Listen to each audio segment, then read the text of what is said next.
A single dad sees a blind girl alone on her 7th birthday. But when he approaches her, he discovers something that makes him cry immediately. Rate my story from 0 to 10.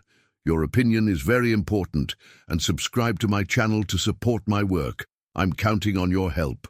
The sun was beginning to set over the public park in the small coastal town when the 30-year-old single dad, with his intense eyes and striking appearance, finished setting up the last details of the simple party he had prepared for his 4-year-old son.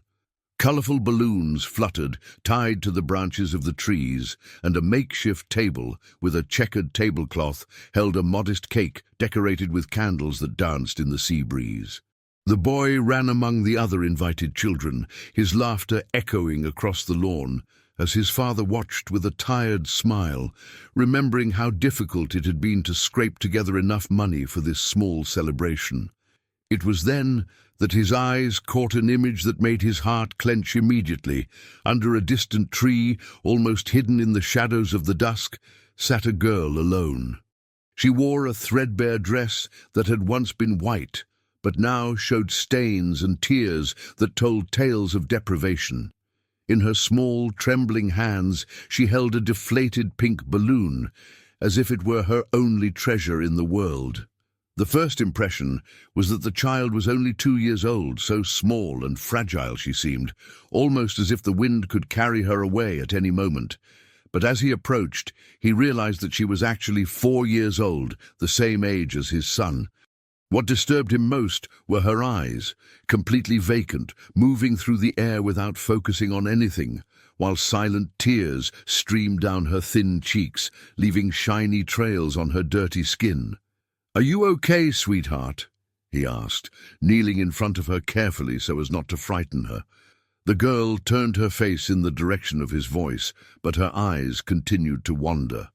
In a weak voice that could barely be heard above the distant noise of the party, she whispered, "Today is my 7th birthday. My grandma said she would come pick me up here at 3 o'clock this afternoon." The man looked at the watch on his wrist. It was almost 6 o'clock. He felt a lump form in his throat as he realized that the girl was blind and completely disoriented. "How long have you been here?" "I can't really tell time," she replied, clutching the deflated balloon against her chest. "But I heard a lot of birds singing, and then they stopped, and now I only hear crickets. I'm very hungry and thirsty, but I don't know the way back home. My grandma always guides me." The single dad felt his own hands tremble as he noticed the obvious signs of malnutrition in the child's frail body. Her clothes were too big, suggesting that they had been donated or found somewhere. There was no way to leave her there, waiting for someone who clearly wasn't coming. "How about coming over there with me?" he suggested, pointing to the party before realizing her blindness. "There are other kids, cake and soda. We can wait for your grandma together." The girl hesitated, but the mention of food made her stomach rumble loudly enough for both of them to hear. She extended a hesitant hand, and he carefully guided her to the party, where his son immediately noticed the newcomer. "Dad, who is she?" the boy asked, stopping playing to observe the blind girl. "She's a new friend," the dad replied. "It's her birthday today, too." What happened next deeply touched the man's heart. His son, without any hesitation or awkwardness, approached the girl and gently took her hand. "Do you want to sit with me?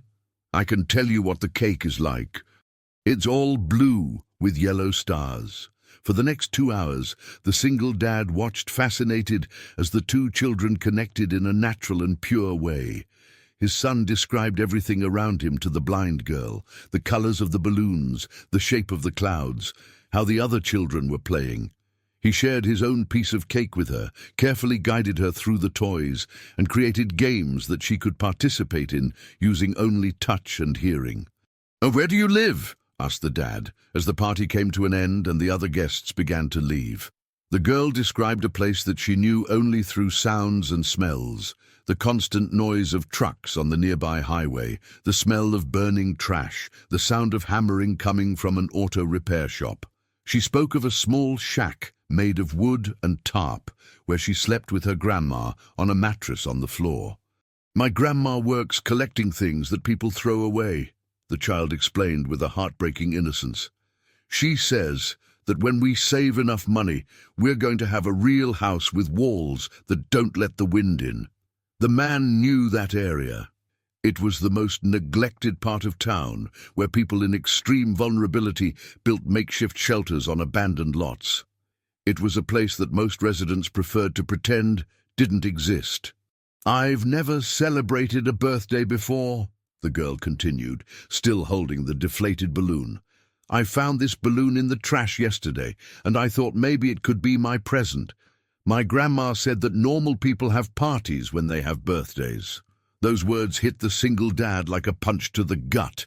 This child had spent 7 years of her life without a single celebration, without gifts, probably without even knowing when her real birthday was. And now she was lost, abandoned, hungry, and completely dependent on the kindness of strangers. When the party was completely over, and there was no one left in the park besides the three of them, the man made a decision that would change all of their lives forever. He couldn't simply leave that helpless child. He carried the tired girl in his arms, while his son held her hand, and together they set off towards the forgotten part of town, determined to find the missing grandma and discover what had happened that fateful afternoon. The journey to the forgotten part of town was longer and harder than the single dad had imagined. The blind girl, exhausted and still holding her deflated balloon, fell asleep in his arms during the walk, while his 4-year-old son held tight to his free hand, asking whispered questions about why some people didn't have real homes. As they moved away from the center of the small coastal town, the paved streets gave way to dirt roads, and the well-kept houses were replaced by increasingly precarious buildings. The smell of the sea was gradually overcome by odors of open sewers and accumulated garbage. The constant noise of trucks on the nearby highway that the girl had described became deafening. When they finally arrived at the place she had indicated through sound and smell references, they found an area that seemed to have been forgotten by time and the authorities. Dozens of shacks built with discarded wood, plastic tarps and zinc sheets were scattered unevenly across the vacant lot. There was no adequate electric light, and the little lighting that existed came from a few makeshift lamps connected clandestinely to the utility poles on the main street. "This is it," murmured the girl, waking up when she smelled the familiar scent. "Our shack is the one with a blue can next to it." But when they approached the place she described, they found only an empty space with marks on the ground where a building had once stood. Pieces of wood and tarpaulin were scattered around, as if someone had quickly dismantled everything. An elderly woman came out of a nearby shack, watching them with curiosity and suspicion. She wore mended but clean clothes, and her grey hair was tied in a simple bun. "Are you looking for the lady who lived here with her blind granddaughter?" she asked, approaching carefully. The single dad confirmed, feeling his heart race with apprehension. "Do you know what happened to her?" The neighbor sighed deeply, looking with pity at the sleeping girl. "Poor woman. She got sick this afternoon, right when she was leaving to pick up the child. She was carrying that heavy recycling cart that was too much for her age. I saw her stumble and fall there on Main Street." "And where is she now?" insisted the man, trying to keep his voice calm so as not to wake the girl. "Some guys who were passing by in a car stopped to help and took her to the hospital in the metropolitan area. She was in pretty bad shape, groaning in chest pain and unable to breathe properly. After they took her away, people from the city came and dismantled the shack, said it was illegal occupation and that it couldn't stay empty." The single dad felt the world spin around him. The grandma was hospitalized in serious condition. The girl's home had been destroyed, and the child had no idea what was happening. He looked at his own son, who was absorbing every word with wide eyes, beginning to understand the gravity of the situation. "Is the hospital far from here?" he asked, already knowing that it would be a complicated journey with 2 young children. "More than an hour by bus if you don't get traffic," replied the neighbor. But at this time of night, it will be difficult to find direct transportation. You will have to take 2 or 3 different buses." The blind girl began to stir in his arms, waking up slowly.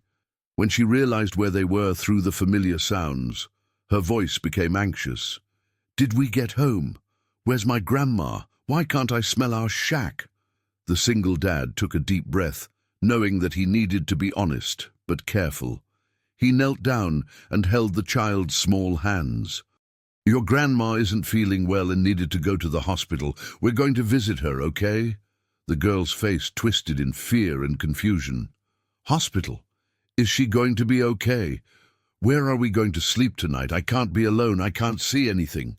His son approached and, with the simple wisdom of children, said, "You can sleep at our house today.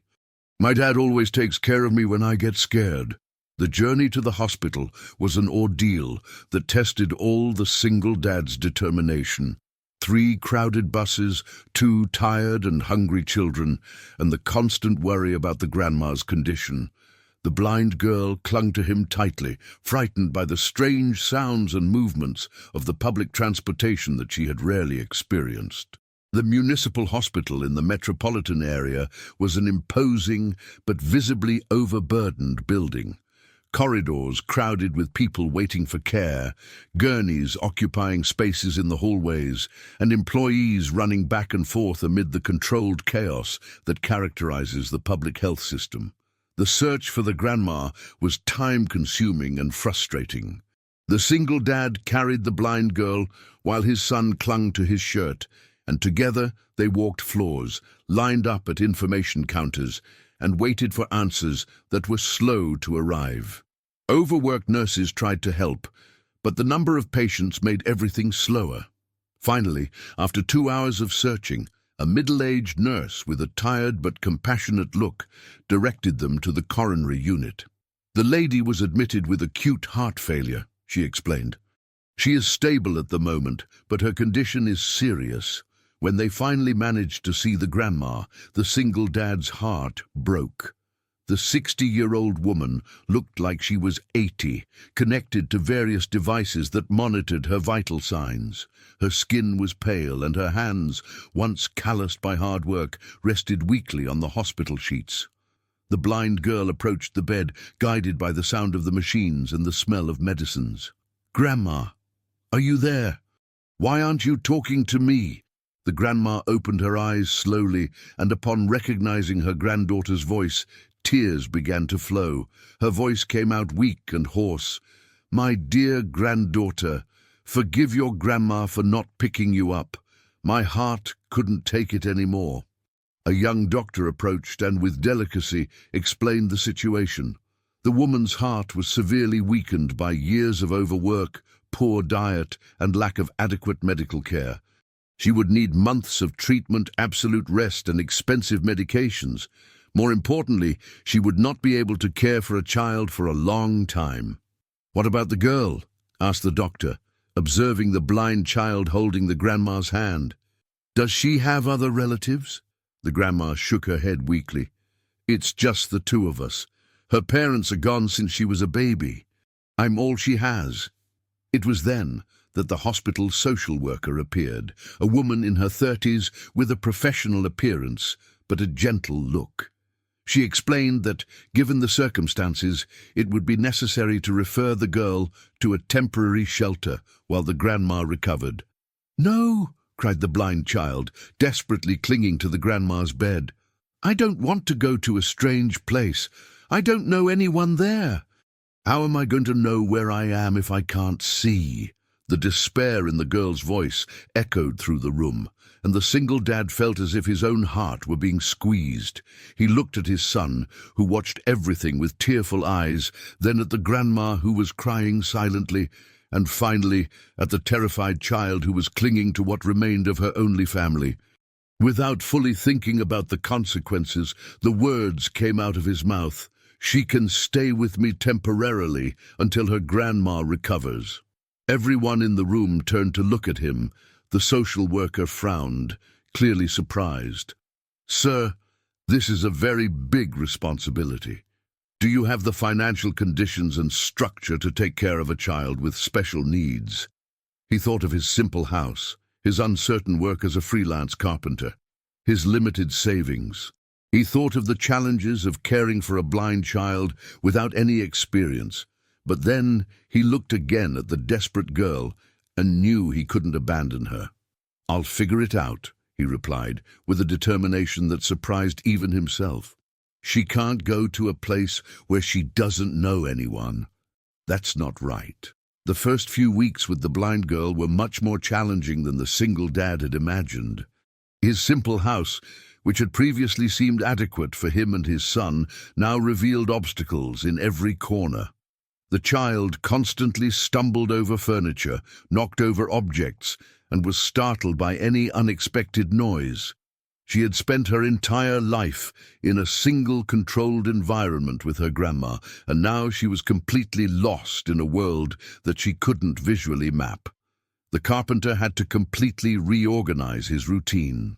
Every morning, before going to his small workshop, he spent hours teaching the girl how to get around the house. He counted the steps between the bedroom and the kitchen, showed her where the furniture was through touch, and created reference points using sounds and textures. His 4-year-old son became a tireless assistant, guiding the girl by the hand and describing everything around her with the infinite patience of children.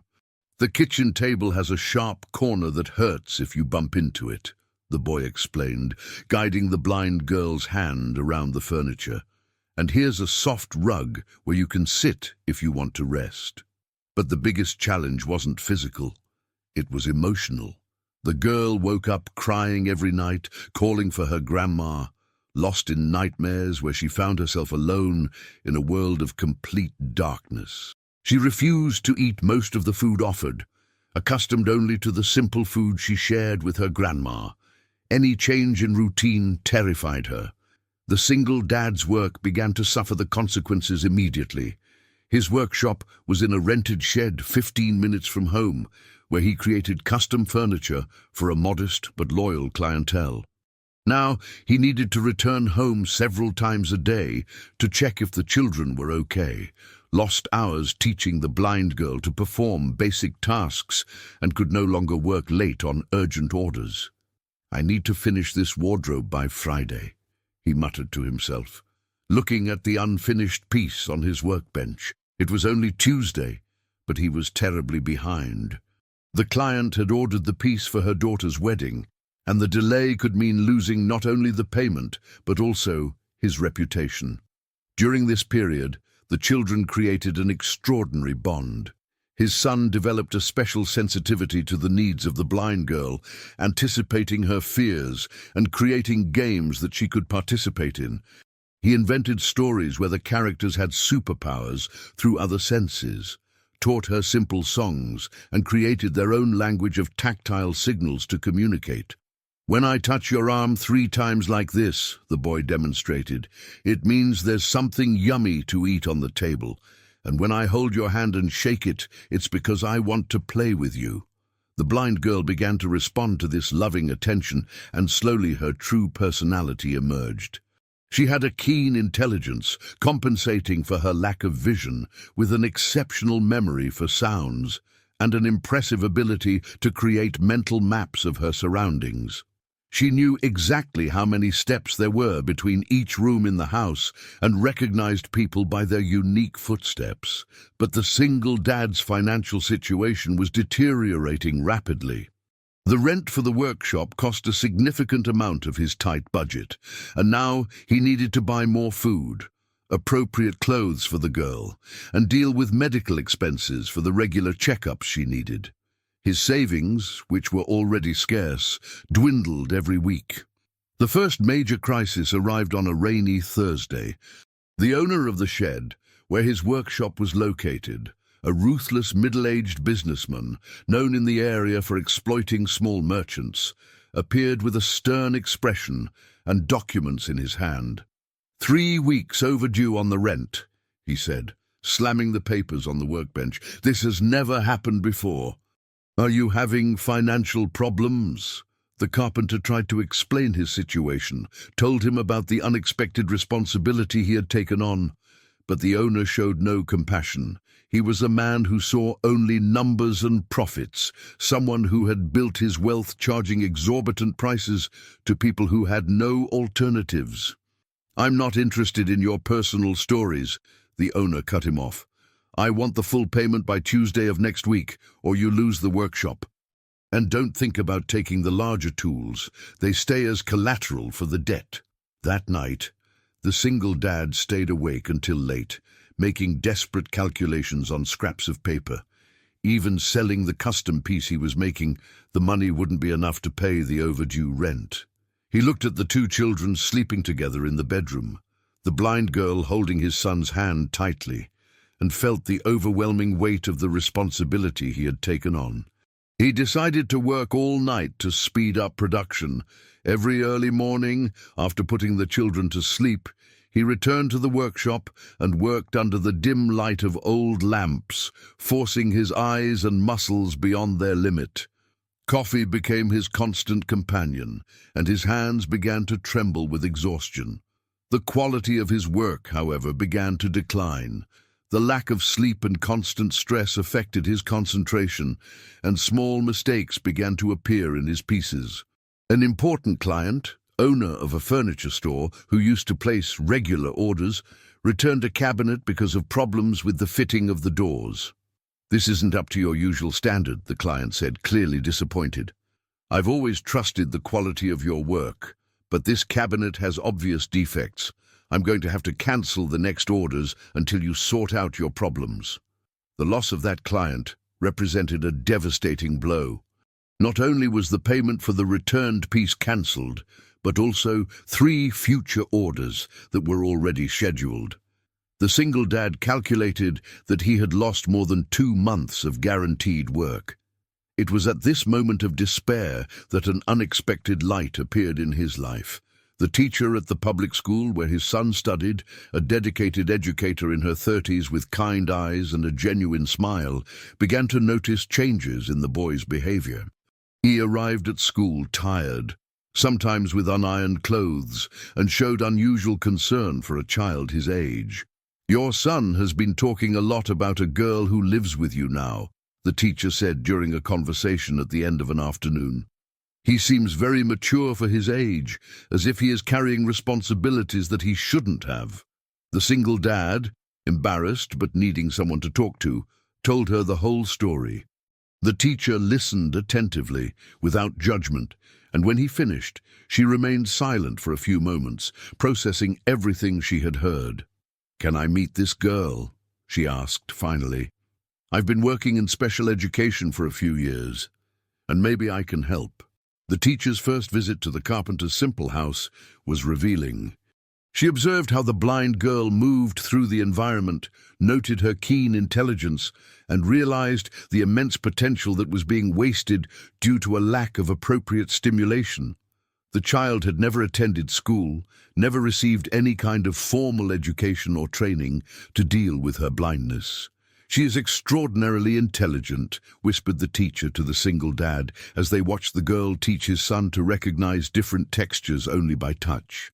"With the right stimuli, she can develop incredible skills."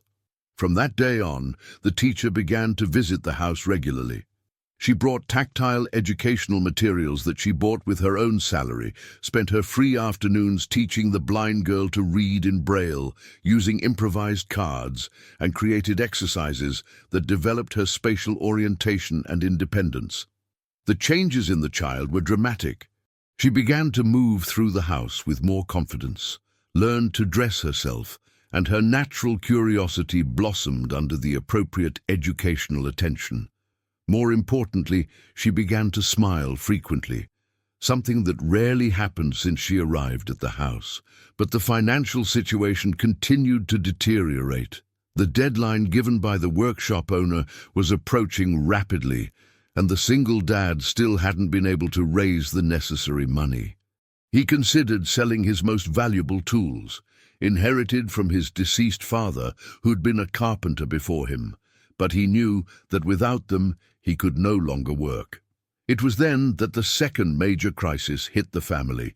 The blind girl's grandma, who had been showing signs of improvement in the hospital, had a sudden and unexpected worsening. The doctors discovered that her heart problem was more serious than initially diagnosed, and she would need a complex surgery that the public system could not offer in a timely manner.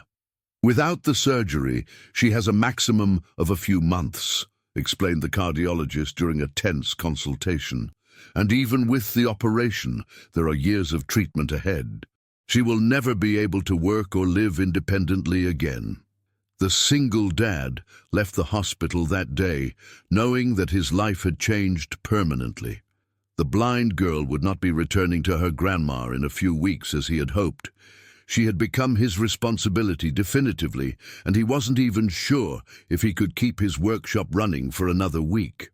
The news about the grandma's needed surgery came as a final blow in a sequence of tragedies that seemed to have no end. The cost of the procedure was astronomical for someone in his situation. It was equivalent to more than a year of intense work. The single dad spent entire nights awake, calculating and recalculating numbers that simply didn't add up, while watching the two children sleeping peacefully, oblivious to the despair that consumed his thoughts. Desperate, he made a decision that pained him deeply in his heart. In the attic of his house, kept with the care of sacred relics, were his deceased father's woodworking tools. Handcrafted pieces of exceptional quality, some over 50 years old, which represented not only monetary value, but an entire family heritage and tradition in the craft. There were old German chisels, precision saws, and hand planes that had shaped furniture for decades. With tears in his eyes and trembling hands, he took the tools to a pawn shop in the neighboring town. The owner, recognizing the exceptional quality of the pieces, offered an amount that, although significant, covered only a third of the cost of the grandma's surgery. "These are very specific tools," explained the man behind the counter. "The market for this is limited. It's the most I can offer." During this period of anguish, the teacher became a fundamental pillar in the life of the improvised family. She began to spend even more time at the house, not only educating the blind girl, but also preparing simple meals, taking care of the children when the single dad needed to work, and offering the emotional support that he so desperately needed. "You can't carry all this alone," she said one night, finding him in the kitchen with papers scattered across the table, trying to create an impossible financial plan. "We need to think about creative solutions." It was she who suggested organizing a campaign in the local community. Together, they began to visit door to door, explaining the situation of the sick grandma and the blind girl. They sought merchants, wealthier residents, and even the small church in the neighborhood. The initial response was discouraging. Most people in the area also faced financial difficulties, and those who were better off were skeptical about the veracity of the story. "Nowadays, so many scammers show up asking for money," commented a lady owner of a local bakery. "How are we going to know if this story is true?" Discouragement took over the single dad. He considered accepting a job offered by a questionable contractor who frequented the neighborhood bar, a service in an illegal construction that paid well but involved legal and safety risks. The teacher, realizing his despair, convinced him that risking his integrity would not benefit anyone in the long run. It was during this dark period that something happened that would change everything. The 4-year-old boy, who had silently observed his father's suffering and the growing sadness of the blind girl, made a decision with the innocent wisdom of children. He took his piggy bank, where he had been saving coins for months to buy a special toy, and broke it on the kitchen floor. "Dad, this money is to help my friend's grandma," he said, carefully gathering each coin. "She needs it more than I need toys." The pure and generous gesture of his son broke all the emotional barriers that the single dad had built to stay strong. He broke down in tears right there, hugging the two children, as he understood that he had found a true family in the midst of all that adversity. That night, While the children slept embracing, he had a revelation looking at an antique piece of furniture that he had restored weeks before. He remembered a regional artisan woodworking competition that would take place in 3 weeks in the state capital, offering a substantial prize for first place, exactly the amount missing for the grandma's surgery. With renewed determination, he began to work on the most ambitious piece of his career. It would be a monumental cabinet with embossed details that would visually tell the story of overcoming adversity that he was living. A family forming through adversity, children protecting each other, love arising where before there was only suffering. He worked every night after putting the children to sleep and every early morning before they woke up.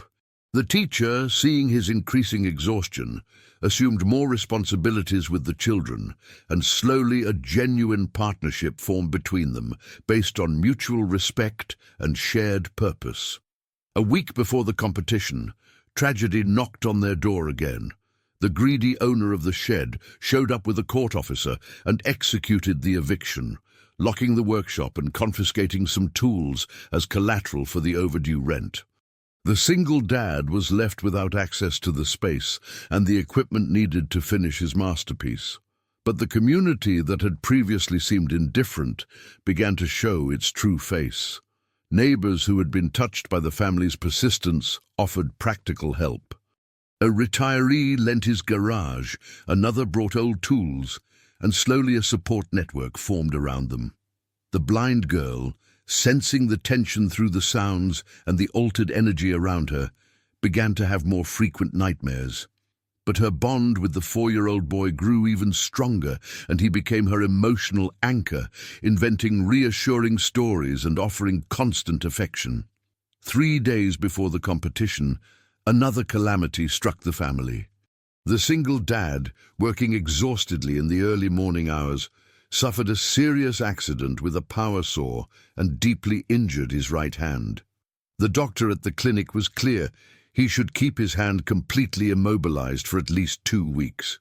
Completely ignoring medical advice and enduring intense pain, he continued working with his left hand, adapting techniques and pushing his physical limits.